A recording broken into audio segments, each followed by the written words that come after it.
Okay, what we have here is Stephen's other watch, which he's had for just over 1 year. This is the Omega Moon watch. This is not the current version. This is the previous version.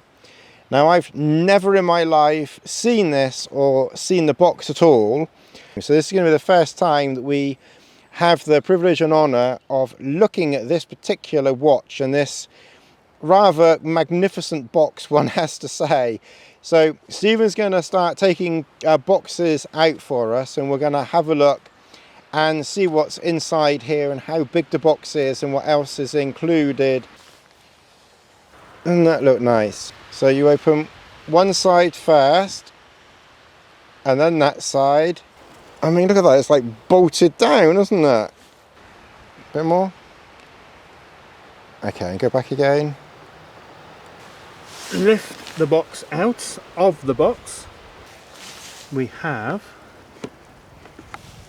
Omega operating instructions and the international warranty and the pictograms. And underneath here we have the story of the Omega SpeedMaster, and then underneath that we have the instructions to put the various straps on the watch. All right, okay. And how many straps do you get with this one? 3. 3 straps. Yeah. So this is the instructions for the metal bracelet. Switch it around for the leather strap. And that's your instructions there. And do they give you the tools for yes. doing this? It's like an IKEA instruction book, isn't it? I mean, they give really good. It's exactly IKEA. It's an IKEA watch. What have you got and bought? And then if you look through that, you might find that rather interesting. And what I will do, I'll go through each page fairly quickly, and what you can do is, if you are interested, just press pause and you can read the information. I bet Rolex must have been a bit annoyed that they didn't get the first on the moon, or they've ever been on the moon.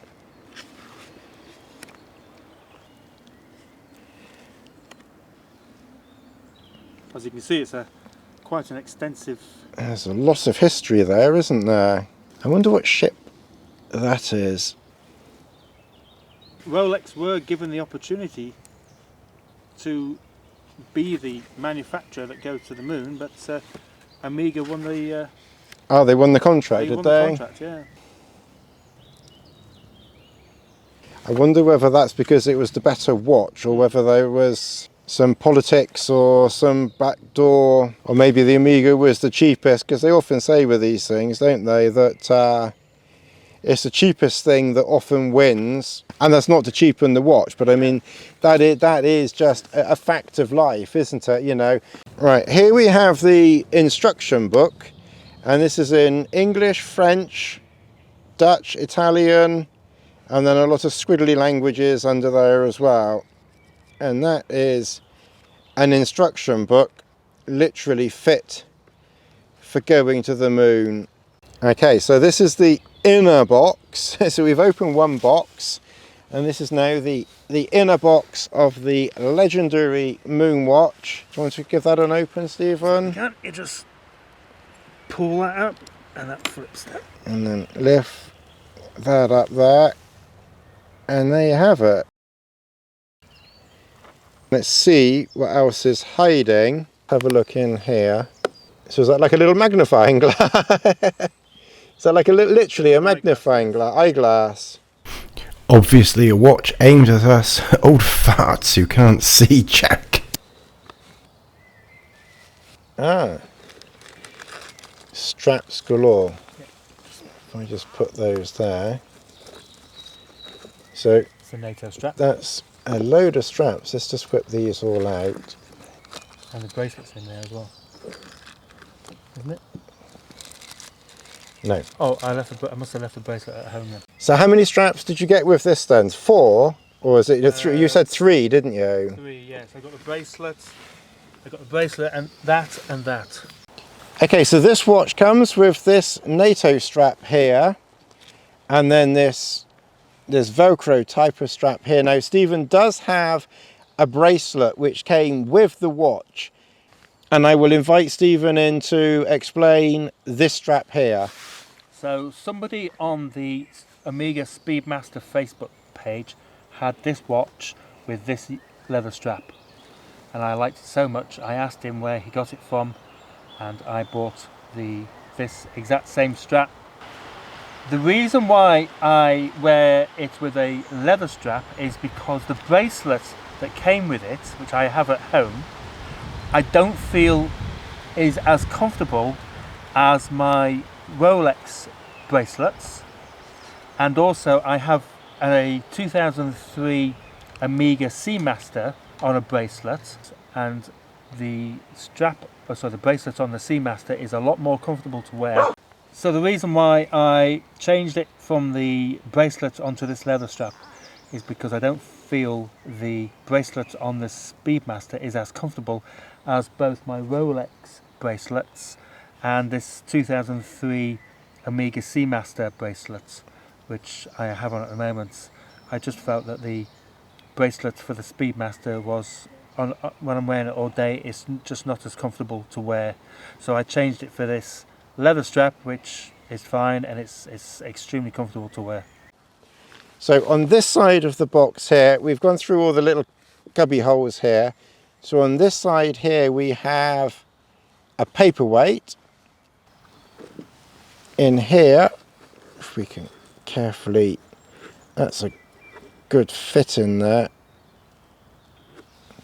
We have the Omega Moonwatch SpeedMaster. What I will ask Stephen to do, what you could do is, because I assume that this looms up as well. It does, yes. So if you could put this at night, Yes, and then yes, do a... yes. So I will put a loom. So here's a loom shot, just so you can see this at night as well. So you can imagine yourself on Apollo 13, struggling to figure out what's what, how much time you've got left with your oxygen, and you would be able to see this at night. So the functionality of this watch is very similar to the Rolex Daytona. The only difference, obviously, apart from the fact it's Omega and obviously it's black, you have the tachometer around the outside, the same as you do on the Daytona, but the dials are in different positions. So with the Daytona you have, and here you have the seconds on the right hand side for the timer,